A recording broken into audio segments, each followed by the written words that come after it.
सभी का स्वागत है आपके अपने चैनल ड्रीमर ब्रदर्स पे। ठीक है, तो आज ये जो सीरीज़ है ये स्टार्ट होने जा रही है जिसका नाम है जीरो टू हीरो। तो यहाँ पे हम चाहे वो यूपीएससी हो चाहे वो एसएससी सीजीएल हो, दोनों ही एग्ज़ाम्स को कवर करेगी ये सीरीज़। तो हम स्टार्ट करने वाले हैं एंशियंट हिस्ट्री से। फुल एंशियंट हिस्ट्री में कवर कराऊंगा। ठीक है, इसमें आपका क्या होगा कि एंशियंट से हम स्टार्ट करेंगे और एंशियंट चलेगा, फिर मिडिवल चलेगा, और इसी के साथ मिक्स होगा सबसे इम्पॉर्टेंट वेटेज जिसका होता है एग्ज़ाम्स में, वो है आर्ट एंड कल्चर। तो ऑब्वियस सी बात है, अगर आपको गुप्ता पीरियड का, मौर्य पीरियड का आर्ट एंड कल्चर आपको अगर जानना है तो उसके लिए आपको एंशियंट हिस्ट्री, उनकी हिस्ट्री जानना तो बहुत ही ज़रूरी है। तभी आप अच्छे से बता पाएंगे उनके आर्ट एंड कल्चर के क्वेश्चंस को, जो भी हैं वो सॉल्व कर पाएंगे अच्छे से। तो सबसे पहले आज ये एक इंट्रोडक्टरी क्लास है। ठीक है, सिर्फ इंट्रोडक्शन होगा। और इंट्रोडक्शन क्या, आप ये मान लीजिए कि मैं स्टार्ट भी कर दूंगा। तो चलिए, अब फालतू का टाइम तो है नहीं अपने पास, ये मैंने इस वीडियो में थोड़ा सा बोल दिया, आगे मैं इतना भी नहीं करूँगा। तो अब स्टार्ट करते हैं अपने टॉपिक से। सबसे पहले जानते हैं कि आखिर हिस्ट्री क्या होती है। ठीक है, अब हिस्ट्री पढ़ने जा रहे हैं, एंशियंट हिस्ट्री, तो हिस्ट्री के बारे में जानना ज़रूरी है। हिस्ट्री एक ग्रीक वर्ड से आया है, जिस ग्रीक वर्ड का होता है, ग्रीक वर्ड उसे हम क्या कहते हैं, हिस्टोरिया।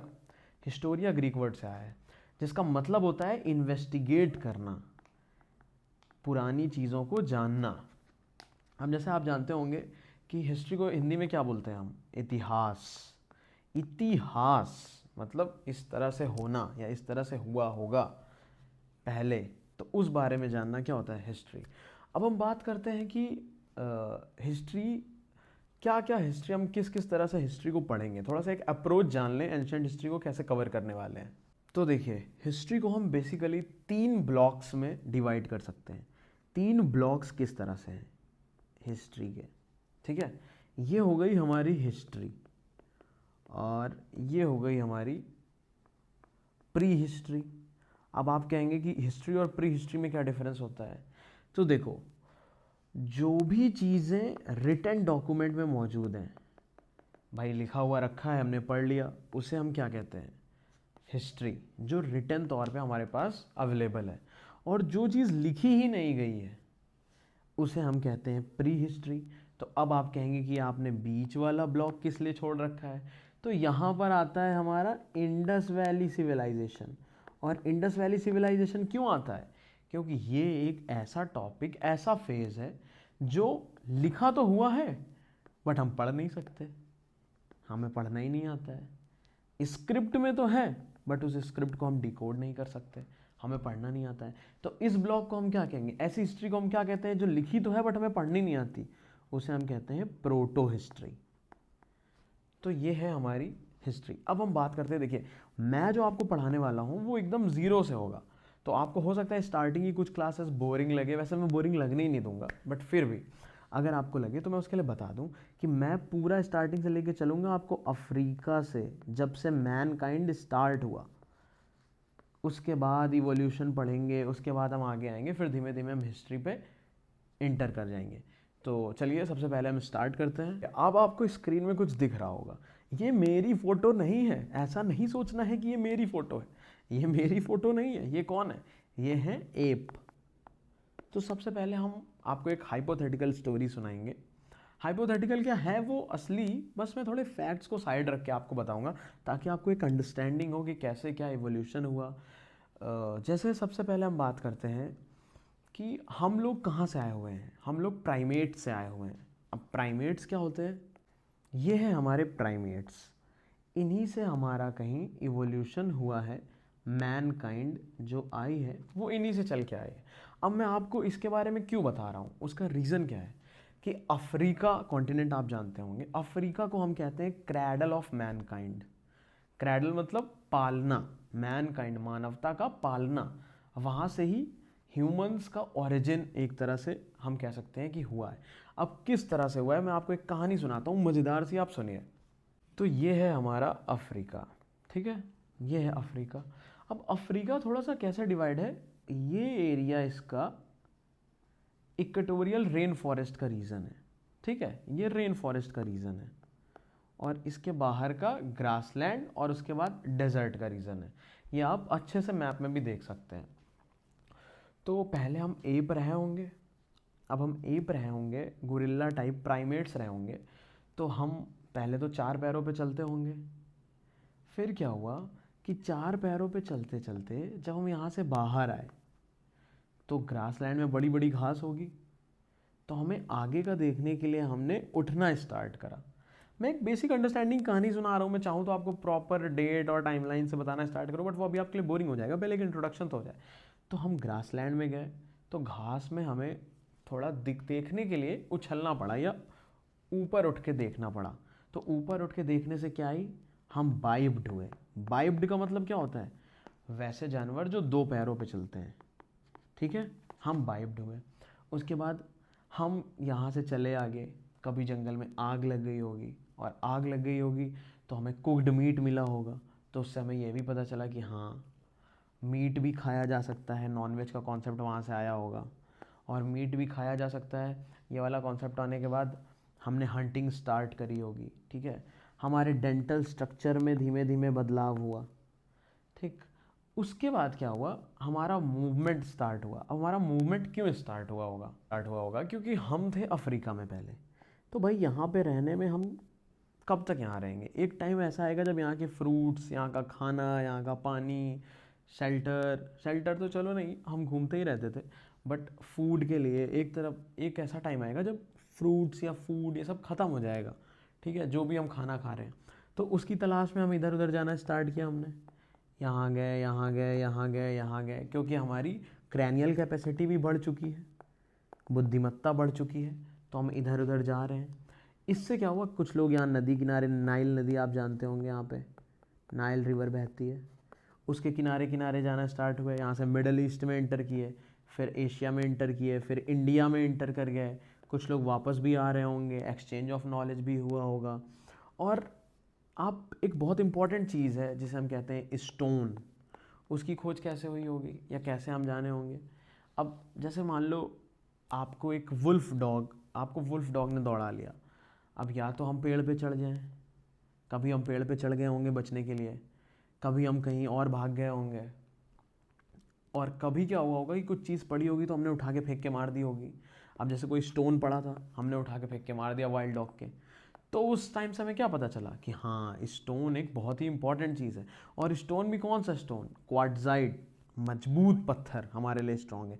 वो हमने कैसे देखा होगा, हमारे पास बहुत सारे पत्थर होंगे, हमने एक एक पटक के देखे होंगे कि भैया ये टूट रहा है कि नहीं टूट रहा है, तो जो नहीं टूट रहा है वो बहुत स्ट्रॉन्ग है, हमें उसी की तलाश है। तो हम किस मेन चीज़ों के लिए तलाश के लिए हम बाहर हमने मूवमेंट स्टार्ट किया, हमने स्टार्ट किया स्टोन की तलाश में, फूड की तलाश में, वाटर की तलाश में, हम हर जगह हमने घूमना स्टार्ट किया। अब बहुत जगह घूमने से क्या हुआ, फ्लो ऑफ नॉलेज हुआ। अब आपने एक चीज़ नोटिस करी होगी कि जो बहुत बड़ी बड़ी सिविलाइजेशन है, जैसे नाइल नदी यहाँ पे मैंने बताया, तो यहाँ पे भी नदियाँ हैं, बहुत सारी नदी होंगी, तो बहुत जगह सिविलाइजेशन स्टार्ट हुआ होगा। जैसे आप जानते होंगे कि ग्रेट सिविलाइजेशन, कुछ ऐसे ग्रेट सिविलाइजेशन का नाम बताइए, बहुत अच्छे ग्रेटेस्ट सिविलाइजेशन जो रिवर साइड में हुए हैं, ठीक है, आप कमेंट सेक्शन में बताइएगा। बाकी मैं आपको अभी बताए दे रहा हूँ, मैं आपको 2 बताए दे रहा हूँ, आप 2 खुद से बताइएगा। जैसे एक तो हो गया हमारा इंडस वैली सिविलाइजेशन, और दूसरा हो गया हमारा मेसोपोटामियन सिविलाइजेशन। बाकी 2 सिविलाइजेशन का नाम आप जो रिवर साइड हुए हों मुझे कमेंट सेक्शन में बताइएगा। तो ये हमारी एक बेसिक बेसिक कहानी थी कि फ्लो ऑफ नॉलेज हुआ होगा, ऐसे हम धीरे धीरे इवॉल्व हुए होंगे, मैनकाइंड बढ़ी होगी, ह्यूमंस का ऑरिजिन तो अभी नहीं हुआ, ह्यूमंस अभी आएंगे। अब मैं आपको बताता हूँ एक टाइमलाइन, जिससे आपको थोड़ा आइडिया हो जाए कि हाँ ये चीज़ें इस तरह से हुई थी।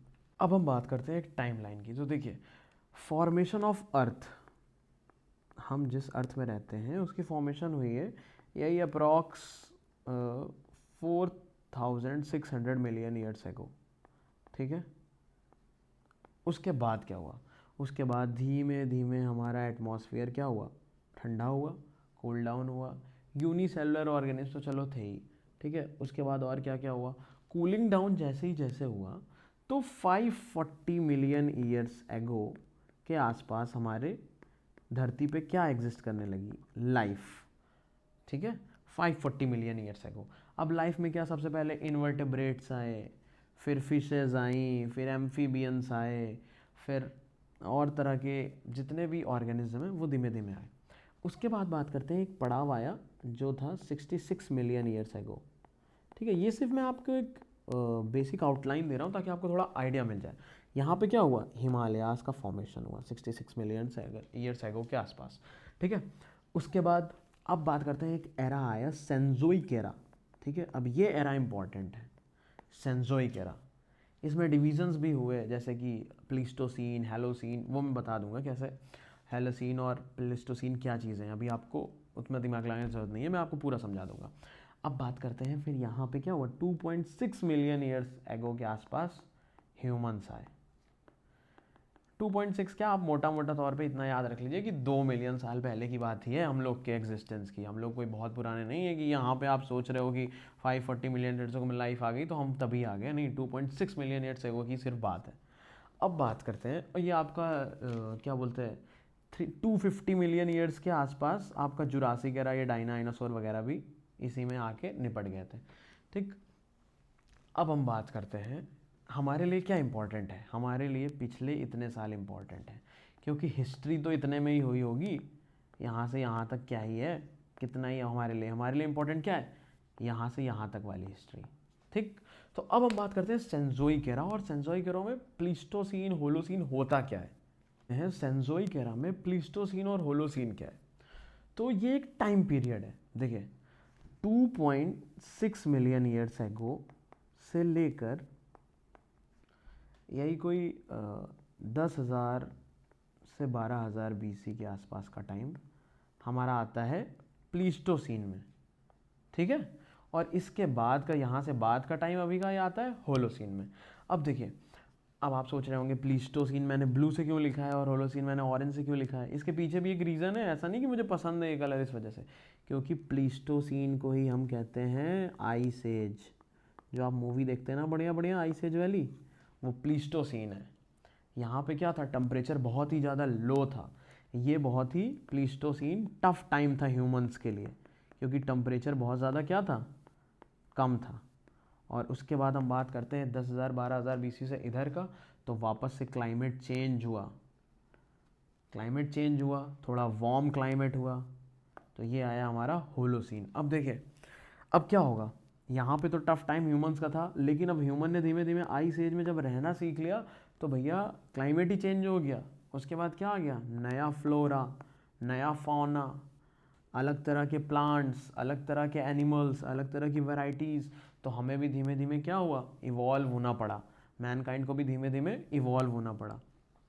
अब मैं आपको एक फ़ोटो दिखाता हूँ जिससे आपको क्लियर समझ आ जाए प्लीस्टोसीन पीरियड और होलोसीन पीरियड। तो ये जो ऊपर दिख रहा है ये क्या है, प्लीस्टोसीन है। देखो यहाँ पे आइस एज है, ऐसे बड़े बड़े दांत वाले हाथी, और जितने भी आइस एज वाले एनिमल्स हैं यार, आप सबने मूवी देखी होंगी आइस एज वाली काफ़ी, अगर नहीं भी देखी है तो आइस एज के बारे में तो जानते होंगे। और फिर देखिए जब धीमे धीमे क्लाइमेट चेंज हुआ, यहाँ पे क्या हुआ, टेम्परेचर बढ़ा। ठीक, तो ये क्या हुआ, ये है हमारा होलोसीन। तो आज की क्लासेस में हमने क्या क्या पढ़ा, हमने एक इंट्रोडक्शन जाना, अफ्रीका से कहानी स्टार्ट हुई हमारे मैनकाइंड की, एप से, प्राइमेट से हम धीमे धीमे इवॉल्व हुए, कौन कौन सी सिविलाइजेशन कहाँ बसी, मैंने वो भी एक छोटा सा आइडिया दिया कि हम लोगों ने घुमक्कड़ी स्टार्ट करी, इधर उधर मूवमेंट स्टार्ट किया, वो सब आपको बता दिया, और एक टाइमलाइन दे दिया कि फॉर्मेशन ऑफ अर्थ से लेके हमें कहाँ तक की हिस्ट्री से मतलब है।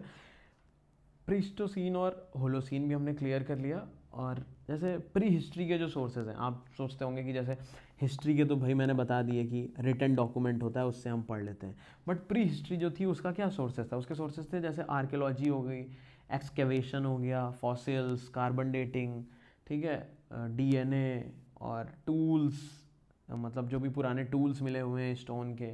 इंडिया में मैं आपको एक फैक्ट बता दूं कि इंडिया में फॉसिल्स कम और टूल्स ज़्यादा मिले हुए हैं। और ये हमारी एक आज की इंट्रोडक्शन क्लास हो गई, और नेक्स्ट क्लास में हम क्या कवर करने वाले हैं, अब हम स्टार्ट कर देंगे ASI, archaeological survey of India, फिर हम बात करेंगे प्री हिस्टोरिक इंडिया, और धीमे धीमे हम इंडस वैली की तरफ भी बढ़ेंगे। तो आज की क्लास में बस इतना ही, बाकी अच्छा लगा हो तो कमेंट कर देना। और इसके साथ में एक पैरेलल और सीरीज़ चलाने वाला हूँ, तो मैं पॉलिटी की चलाऊँ, इंडियन पॉलिटिक्स की, या साइंस एंड टेक्नोलॉजी पढ़ना चाहेंगे, या कुछ भी आप अपना मुझे कमेंट में बता सकते हैं।